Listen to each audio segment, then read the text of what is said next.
بسم اللہ الرحمن الرحیم۔ السلام علیکم ورحمۃ اللہ وبرکاتہ۔ مولانا قاری محمد حنیف صاحب ملتانی اپنی ایک تقریر میں فرماتے ہیں کہ میں حج کے لیے مکہ مکرمہ گیا۔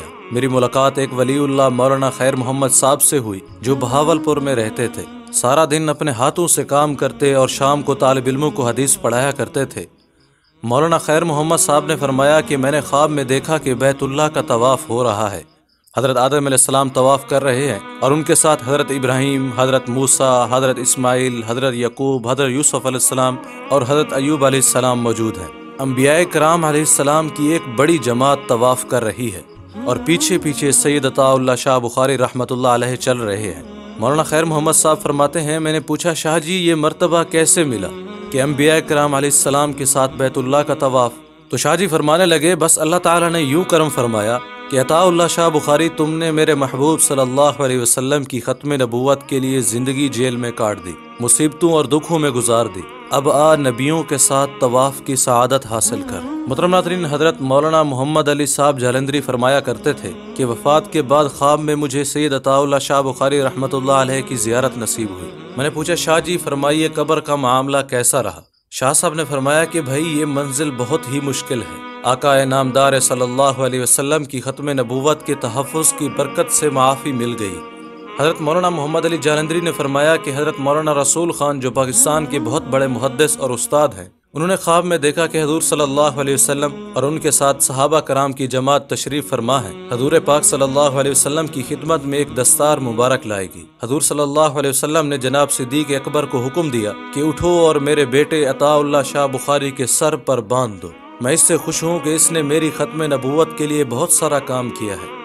مولانا فرمایا کرتے تھے کہ آپ صلی اللہ علیہ وسلم نے خود یا اور کسی صحابی کو کیوں حکم نہ دیا کہ بخاری صاحب کے سر پر دستار باندھ دو، بلکہ حضرت ابو بکر صدیق رضی اللہ تعالی عنہ کو حکم دیا۔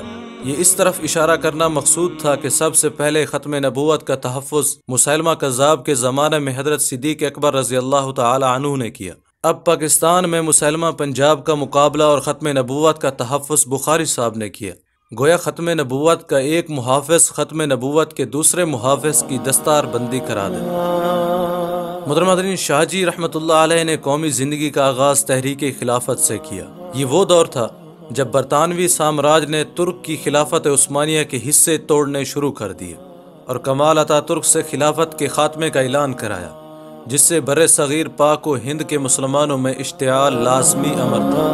چنانچہ منشی احمد دین لکھتے ہیں 1919 کے فوراً بعد جب امرتسر کے لوگ ماشاء اللہ اور جلیانوالہ والا باغ کے حادثہ جان کا پر بری طرح نڈھال تھے، اچانک لفظ خلافت سننے میں آیا۔ اس وقت مولانا محمد داؤد غزنوی پہلے بزرگ تھے جو میدان میں نکلے اور انہوں نے مسلمانوں کو مسئلہ خلافت سمجھانا شروع کیا، ساتھ ساتھ دولت عثمانیہ ترکی کے خاتمے کا ماتم بھی کیا۔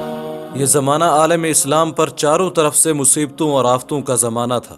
جزیرت العرب اور دیگر مقامات مقدسہ غیروں کے قبضہ میں تھے۔ محترم ناظرین، جب اس اجمال کی تفصیل مسلمانوں کو سنائی جانے لگی تو مسلمان عوام کے اندر صدمہ اور جوش کی ایک لہر پیدا ہو گئی۔ محترم ناظرین، حضرت شاہ صاحب رحمۃ اللہ علیہ اس وقت صرف مذہبی وعظ فرماتے تھے، وہ مولانا داؤد غزنوی کے ساتھ شریک نہ ہوئے۔ البتہ کبھی کبھی مولانا غزنوی کے نظریہ پر شاہ صاحب مخالفانہ انداز بھی اختیار کر لیتے۔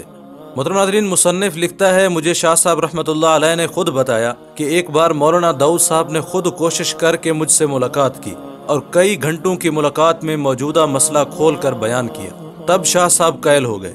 پھر کیا تھا؟ پھر تو امرتسر کے مسلمانوں کی کایا ہی پلٹ گئی۔ شاہ صاحب کا عہد جوانی اور ساتھ ساتھ جوش ایمان اور قوت بیان ایک آگ سی لگ گئی۔ محترم ناظرین، شاہ اسماعیل شجابادی لکھتے ہیں میرے لیے سیاسی جلسوں میں شمولیت کا پہلا موقع تھا۔ مسئلہ خلافت اور انگریزی حکومت کی چیرہ دستیاں مسلمانوں کے دلوں کے زخموں پر نمک کا کام دیتی تھی۔ محترم ناظرین، امرتسر ابھی ابھی زخم کھا کر نکلا تھا، مگر مولانا سید عطا اللہ شاہ بخاری کی تقریروں اور مذہبی وعظوں نے ہندو مسلمان سب کے اندر بے پناہ جذبہ پیدا کر دیا۔ اتنے میں 1919 کا دسمبر آ گیا اور کانگریس کا سالانہ جلسہ زیر صدارت پنڈت موتی لال نہرو امرتسر میں منعقد ہوا اور ساتھ میں ہی مسلم لیگ کا سالانہ جلسہ بھی حکیم اجمل خان صاحب کی صدارت میں منعقد ہوا۔ محترم ناظرین، کچھ عرصہ بعد حضرت مولانا ابوالکلام آزاد کا دورہ پنجاب ہوا یہ دورہ زیادہ تر مذہبی تھا اور مولانا مسلمانوں سے بیعت جہاد لے رہے تھے۔ لاہور کی شاہی مسجد میں نماز جمعہ کے بعد رانا فیروز الدین، جو اس وقت خلافت کمیٹی پنجاب کے سیکریٹری جنرل تھے، محترم ناظرین، انہوں نے اعلان کیا کہ جو مولانا آزاد کے ہاتھ پر بیعت کرنا چاہے وہ بیعت کر سکتا ہے۔ محترم ناظرین، اس مجمع کے آخر میں شاہ صاحب رحمۃ اللہ علیہ ہاؤس کے قریب ہی کھڑے تھے۔ ان کے ساتھ مولانا عبد القادر صاحب قصوری بھی تھے۔ شاہ صاحب نے سنا تو سخت بے چین ہوئے۔ مولانا عبد القادر صاحب سے کہا کہ دیکھو سب کام خراب ہو رہا ہے۔ یہ کہہ کر شاہ صاحب نے ایک چھلانگ لگائی اور لوگوں کے گویا سروں سے گزرتے ہوئے ممبر تک پہنچ گئے۔ صدر خاموش تھا۔ ان سے کہا کہ میں اس اعلان کی وضاحت کروں گا۔ مولانا عبد القصوری خاموش رہے۔ محترم ناظرین، شاہ صاحب نے اپنی خدا داد قرات اور بلند آواز سے مجمع کو اپنی طرف متوجہ کر لیا۔ یہ پہلا موقع تھا کہ مولانا آزاد بھی محو حیرت شاہ صاحب کی طرف دیکھ رہے تھے۔ محترم ناظرین، شاہ صاحب نے اس عظیم الشان مجمع کو چند منٹوں کے اندر اندر اپنی گرفت میں لے لیا اور اس نقطہ کی وضاحت فرمائی کہ جو لوگ پہلے کسی مرشد سے بیعت ہیں ان کی اس بیعت سے اثر نہیں پڑتا۔ وہ بیعت ارشاد تھی اور یہ بیعت جہاد ہے۔ محترم ناظرین، اتنا کہہ کر اپنے ہاتھ مولانا آزاد کے ہاتھوں میں دے دیے اور کلمات بیعت کا ورد شروع کیا۔ شاہ صاحب پہلے پڑھتے پھر تمام مجمع پڑھتا۔ ایسا محسوس ہوتا تھا کہ تمام در و دیوار سے یہی آواز آ رہی ہے۔ ایسا منظر پھر زندگی میں کبھی دیکھنے میں نہیں آیا۔ محترم ناظرین، اس واقعہ کے بعد شاہ صاحب کا تعلق براہ راست مولانا آزاد سے ہو گیا۔ محترم ناظرین، علی برادران امرتسر میں رہا ہو کر پہلی بار آئے تو اس وقت ان کا نعرہ مسلمانوں کے لیے ایک ہی تھا، ہجرت یا جہاد۔ محترم ناظرین، مسلمانوں پر یہ ایک ایسا تاریک دور تھا کہ انہیں کوئی راستہ نہیں ملتا تھا۔ محترم ناظرین، برطانیہ پہلی جنگ میں فتح حاصل کرنے کے بعد اتنا مغرور تھا کہ وہ کسی کو خاطر میں نہ لاتا تھا۔ برطانیہ کا وزیر اعظم جنگ عظیم کا فاتح یہودی تھا۔ عرب کے بھی کئی ٹکڑے کر کے رکھ دیے۔ اس کے علاوہ ایشیا اور افریقہ کا کوئی خطہ ایسا نہ تھا جو آزاد ہو۔ ایران، افغانستان، عرب، مراکش، الجزائر، مصر، تمام ملت اسلامیہ برطانیہ یا ان کے اتحادیوں کے زیر نظر تھے۔ تو فاتح فوجی افسر کے سینہ پر تمغہ آویزاں کرتے ہوئے برطانیہ کے یہودی وزیر اعظم نے کہا تھا، یہ آدمی صلیبی جنگ کا فاتح ہے، اس نے فلسطین کو فتح کیا ہے۔ حالانکہ دوران جنگ میں برطانیہ نے ہندوستان کے مسلمانوں کو یہ یقین دلایا تھا کہ فتح کی صورت میں عرب اور مقامات مقدسہ آزاد رہیں گے اور یہ جنگ مذہبی نہیں سیاسی ہے، لیکن وہ وعدہ ہی کیا جس کو انگریز نے پورا کیا ہو۔ محترم ناظرین، حضرت شاہ صاحب رحمۃ اللہ علیہ کی زندگی کے حالات مختصر ہی کیوں نہ بیان ہوں مگر وہ نامکمل اور سراسر ناممکن رہیں گے اگر تحریک ہجرت کا ذکر ان کے ساتھ نہ کیا جائے، کیونکہ اس تحریک کے روح رواں شاہ صاحب ہی تھے۔ محترم ناظرین، اس قافلہ کے ہر اول جناب عزیز مہدی تھے جنہوں نے سب سے پہلے اس کا بیڑا اٹھایا۔ شاہ اسماعیل شجابادی لکھتے ہیں، محترم ناظرین، اس بات کی تفصیل آج میں کافی حد تک بیان کرنے کی پوزیشن میں ہوں جو حقیقت حال پر مبنی ہوگی۔ میرے بعد اب کوئی دوسرا آدمی زندہ بھی نہیں جو اس تحریک کے بنیادی پہلو پر روشنی ڈال سکے۔ ہندوستان کی شمالی مغربی سرحد ہمیشہ سے ہندوستان کے انقلاب کی پناہ گاہ رہی ہے، اور افغانستان میں جب غازی امان اللہ خان برسر اقتدار آئے تو آزادی ہند کے حامی تھے، مگر ان کی مجبوری تھی کہ ان کے والد کے زمانہ ہی سے شاہ افغانستان انگریزوں کا وظیفہ خور تھا۔ عملاً برطانوی سفیر مقیم کابل کی حکومت افغانستان میں تھی، بادشاہ برائے نام ہی تھا۔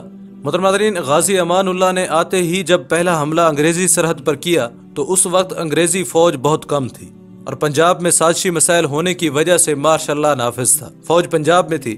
حکومت ہند کے لیے وقت بڑا مشکل تھا۔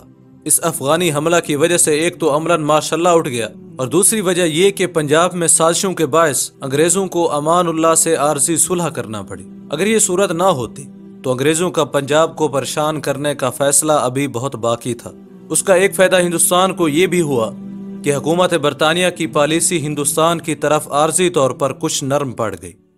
ان تمام حالات کے باوجود 1920 کا ہندوستان سخت آزمائش سے گزر رہا تھا۔ اس کو کوئی راستہ نہ ملتا تھا کہ وہ اب کیا کرے۔ یہی وہ دور ہے جب ہجرت کی تحریک یکا یک شروع ہوئی اور اس کا اثر مسلمانوں پر بے پناہ ہوا۔ حضرت شاہ صاحب رحمۃ اللہ علیہ نے کافی غور و فکر کے بعد اس میں ہاتھ ڈالا، کیونکہ حکومت افغانستان نے اپنی طرف ہجرت کرنے والوں کو بلایا اور اس سے امید کی یہ کرن پیدا ہوئی کہ شاید حکومت پر کچھ دباؤ پڑ جائے اور وہ ہندوستان کے مسلمانوں کے مطالبات پر توجہ دے۔ اب شاہ صاحب رحمۃ اللہ علیہ نے ہجرت کی تحریک میں جان ڈالنی شروع کی۔ پنجاب، سندھ اور صوبہ سرحد کے اندر تو یہ قابو سے باہر ہو گئی اور انگریز حکومت سخت گھبراہٹ میں پڑ گئی۔ اسپیشل گاڑیاں بھی چلنی شروع ہو گئی۔ صوبہ سرحد کے چیف کمشنر نے ایک قافلہ کے آگے ہاتھ جوڑ کر روکنے کی کوشش کی، مگر مسلمان سر پر بکف جا رہا تھا اور اپنی لاکھوں کی جائیداد چھوڑ کر بے وطن ہو رہا تھا۔ محترم ناظرین، جب یہ تحریک زوروں پر تھی تب ایک بار پھر انگریز کی دھوکہ بازی حرکت میں آئی۔ سینکڑوں کی تعداد میں انگریز کے جاسوس جو کہ مسلمان تھے ان قافلوں میں شامل ہو گئے تاکہ انتشار پیدا کر سکے۔ محترم ناظرین، حکومت افغانستان نے اپنی بساط کے مطابق مہاجروں کا استقبال کیا اور ان کو جاتے ہی زمینیں وغیرہ دینی شروع کر دی کہ یہ اپنی روزی روٹی وغیرہ کا کچھ بندوبست کر سکے، مگر انتشار پسندوں نے پہلے ہی سے مہاجرین کے اندر بد دلی پیدا کرنا شروع کر دی۔ حالانکہ راستہ میں غیر علاقہ کے افغانوں نے اپنے اسلامی جذبہ کا بڑھ چڑھ کر ثبوت دیا۔ محترم ناظرین، اسی دوران میں ہندوستان کی تحریک خلافت کے رہنما مولانا شوکت علی نے شاہ امان اللہ غازی خان کو ایک زبانی پیغام بھیجا، جس سے شاہ امان اللہ کو یہ پیغام دے کر اس کا رد عمل معلوم کرنے کی کوشش کی، جو خاموشی کی صورت میں ملا بھی۔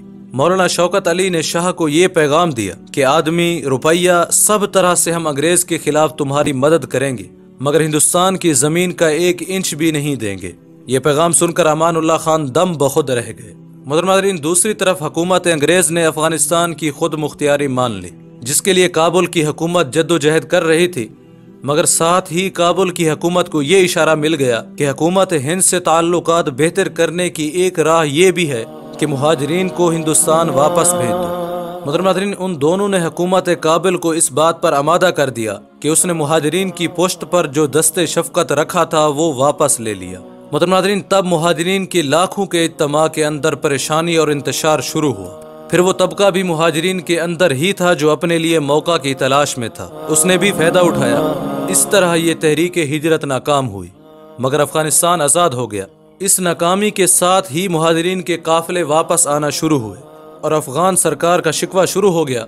بات بھی یہی تھی کہ افغانستان والوں نے جس طرح دعوت دی تھی پھر ویسا سلوک نہیں کیا، وہ بھی مجبور تھے، ان کی سیاست ان کو اجازت نہ دیتی تھی۔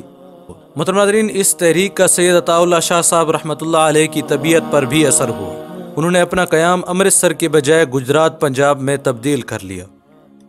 محترم ناظرین، اس کے بعد پھر ترک تعاون تحریک شروع ہوئی۔ یہ ترک تعاون تحریک کیا تھی؟ محترم ناظرین، بتائیں گے یہ سب کچھ اور بھی بہت کچھ اس سیریز کے آنے والے اگلے پارٹ میں۔ اپنی قیمتی رائے سے ہمیں ضرور آگاہ کریں۔ محترم ناظرین، دعا کرتے ہیں کہ سید عطا اللہ شاہ بخاری رحمۃ اللہ علیہ کی قبر مبارک پر اللہ پاک کروڑوں رحمت خاص نازل فرمائے۔ امید کرتے ہیں یہ ویڈیو آپ کے علم اضافے کا سبب بنی ہوگی۔ اگر یہ ویڈیو آپ کو اچھی لگی تو اسے لائک کریں اور شیئر بھی کر دیں۔